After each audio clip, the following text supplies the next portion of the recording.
Bonjour, vous écoutez l'épisode 79 du podcast Revue et Corrigée.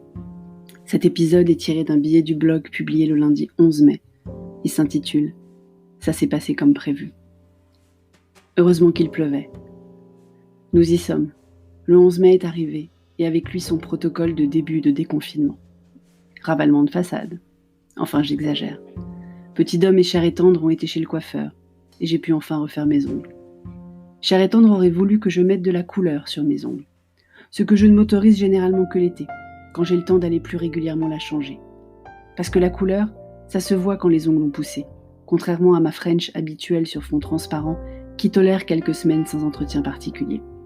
Je n'ai pas voulu, c'est trop tôt. Si on doit repartir en confinement début juin, je préfère pouvoir regarder mes ongles sans avoir l'impression que j'ai des moignons qui poussent au bout. Lui ne s'est pas privé en revanche pour innover dans la coiffure. Ils appellent cela apparemment un dégradé pour homme. En gros, il est rasé derrière, ou presque. Remarque, ça laisse de la marge pour la repousse éventuelle. Ça fait quand même bizarre. Il pleut des cordes. Il y a beaucoup, mais alors beaucoup plus de monde dans les rues. Les coiffeurs sont pleins.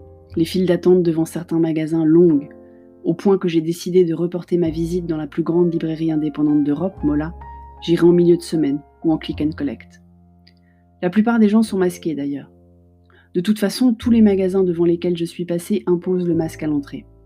Entre cette obligation et celle de le porter aussi dans les transports en commun, au final, même si on n'est pas obligé de le porter dans la rue, autant ne pas l'enlever.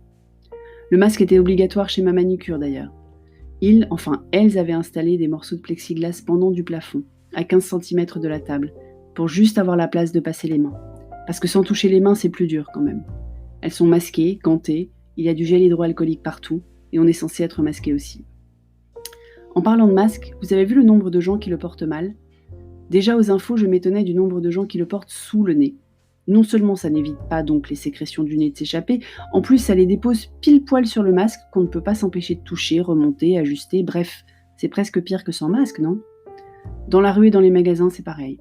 Des masques oui, mais sous le nez pour beaucoup, presque la plupart.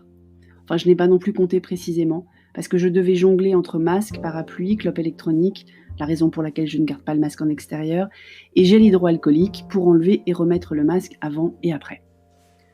On prend des nouvelles habitudes. On se fait à tout en fait. En une journée, je deviens donc experte en jonglage masque. Gel, j'arrive à ne pas le tripoter sans arrêt, et j'arrive même à avoir une conversation tout à fait normale et passionnante avec ma manucure. On refait du shopping avec ces nouvelles normes. J'ai même craqué pour une des spécialités bordelaises moins connues, enfin du bassin pour être exact, les dunes. Si vous ne connaissez pas, vous ratez quelque chose. Contrairement au cannelé, on ne peut pas en apporter quand on monte à la capitale parce que ça doit rester très frais, donc c'est moins répandu. Le boulanger du Cap Ferret qui les a inventés a ouvert à Paris si ça vous tente. Et Cher et Tendre est allé acheter une nouvelle manette pour la Switch, vu que l'une des nôtres était en train de passer outre.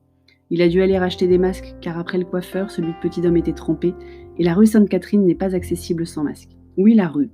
Étant donné la foule, ils ont mis des obligations de port de masque sur les portions les plus commerçantes, des sens de circulation piétons et des marquages de files d'attente au sol.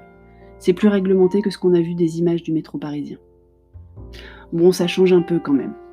J'avais écrit la semaine dernière que ça ne changerait pas grand-chose, mais j'avais quand même tort. Le ménage est fait, une grande partie du repassage aussi, et Petit Dom peut jouer 2 heures avec sa nounou. Mais à présent que mes ongles sont faits aussi, je peux rester enfermée à nouveau quelques semaines sans souci.